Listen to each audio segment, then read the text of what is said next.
Hello. Today I'm going to present work on behalf of my collaborators where we've used experimental strike-slip fault data to train convolution neural networks to predict off-fault deformation from active fault geometry. On the left, I'm showing the co-seismic surface displacements from the 2019 Ridge Crest earthquake sequence produced by Antoine et al. 2021. The near-field optical correlation results show quite nicely the off-fault deformation near localized slip on the fault. In fact, we have a growing catalog of co-seismic displacement maps that each show greater off-fault deformation is associated with greater fault segmentation and geometric complexity. While each new ground rupturing earthquake provides additional data for correlating fault complexity with off-fault deformation, we still need to wait a very long time in order to have enough maps to train a convolution neural network to predict off-fault deformation from the active fault geometry. This is where scaled physical experiments in the lab that use analog materials can help us out.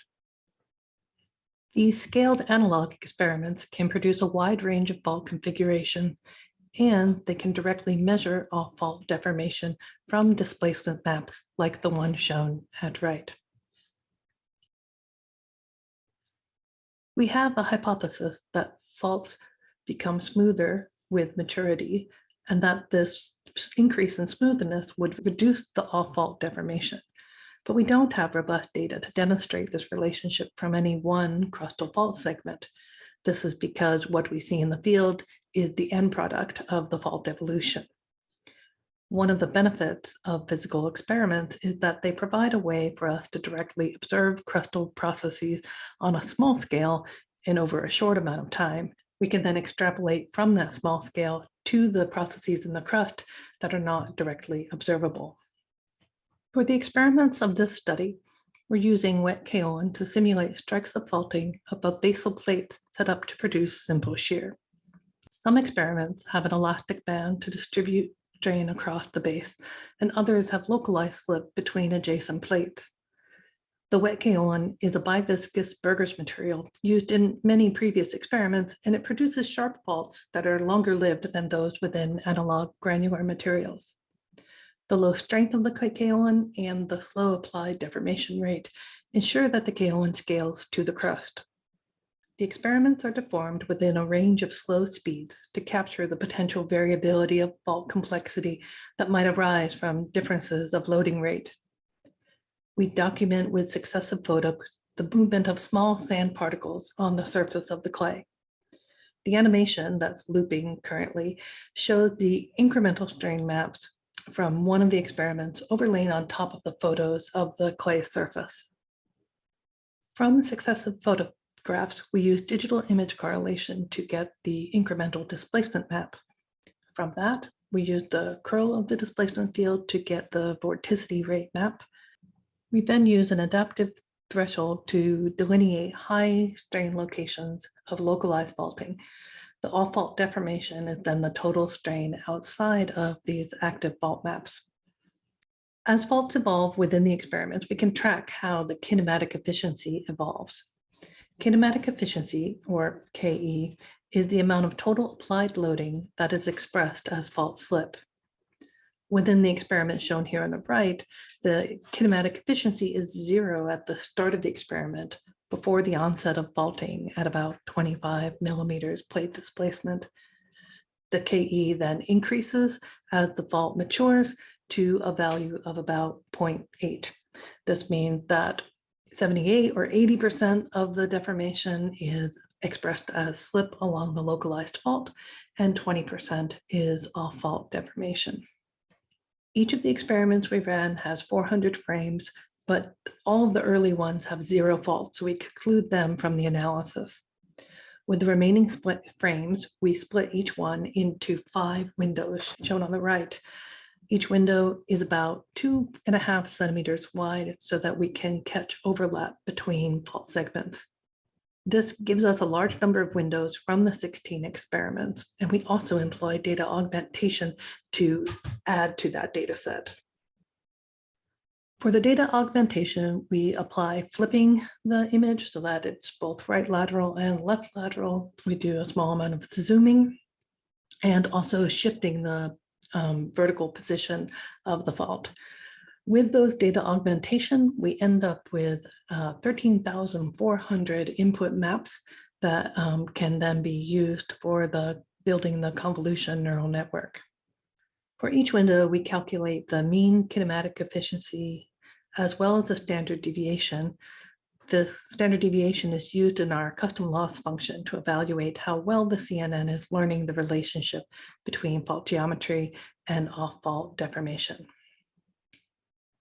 The data are split so that we use some of the data for training and some for evaluation, and we reserve about 1/5 of the data set for testing. That data set is not seen during any of the training and evaluation. Also, data from different experiments are split among these different data sets. This schematic shows you more about the CNN architecture that we use and the layers of the network. We tested a variety of hyperparameters to tune the performance. This table here shows the ranges that we tested for the number of kernels, learning rate, batch size, momentum, and dropout rate. The right-hand column shows the values that performed well, and I'll be showing you the results of the model with those hyperparameter values. As mentioned before, we used the standard deviation of the kinematic efficiency, capital SD, in our custom loss function shown on the left. This is the mean squared error divided by the standard deviation squared plus a small number to keep that denominator from going to 0. With the training, we see that the loss goes down, so we know that our CNN is learning through this test. And on the right, we see that our accuracy is improving. We define accuracy as the difference between the label and the prediction being less than 2 standard deviation. We execute early stopping at 50 epochs because we don't want to overfit our CNN. Here are the results from the best model, which has minimum loss, but also is not overfit to the data. We can see that the training and evaluation data sets show 97 and 96% accuracy. We can then test that same model by giving it unseen data that we kept aside during the training and evaluation. With our unseen data, we get an accuracy of about 91%. The dots on the lower left are the more immature faults with lower kinematic efficiency or more all-fault deformation. And the dots in the upper right are the more mature faults. And we see that the maps of immature faults seem to perform quite well with the CNN, but there are a few maps on the more mature end where the CNN overpredicts the kinematic efficiency. What's interesting about this, we've shown a couple of those geometries here, is a lot of them are from the same 2 experiments. So 91% is pretty good performance for our convolution neural network. And we then thought to further test this.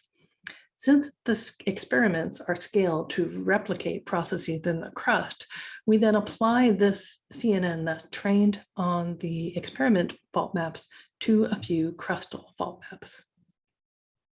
We chose 3 studies with estimates of all-fault deformation using different timescales.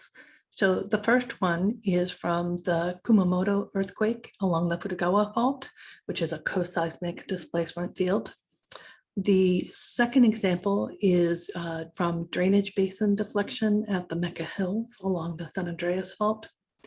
And the third example is from million-year-old markers in the crystalline basement adjacent to the Calico fault.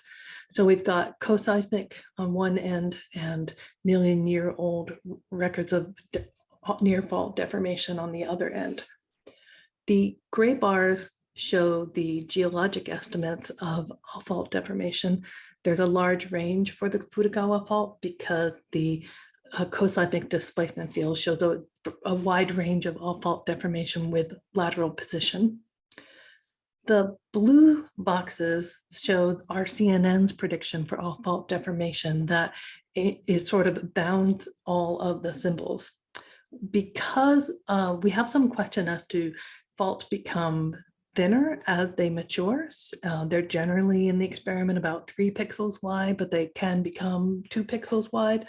So to make sure that we aren't biasing our prediction by prescribing a particular thickness to the faults, we give the CNN 3 versions of the fault map, one with 4 pixel fault thickness, one with 3, and one with 2.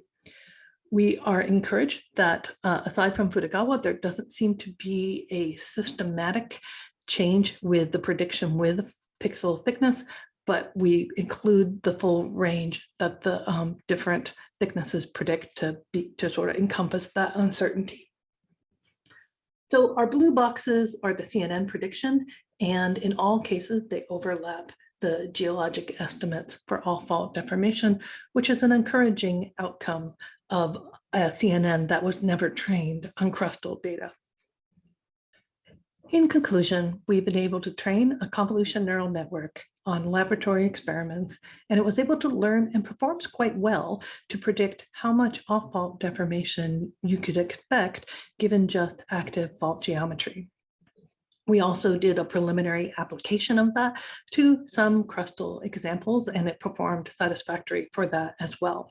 This bodes very well for using CNN on analog experiments in order to better understand processes and constrain processes that are not directly observable in the crust. I include here a DOI for our preprint on this work, as well as a QR code that takes you to that URL. And thank you very much for your attention.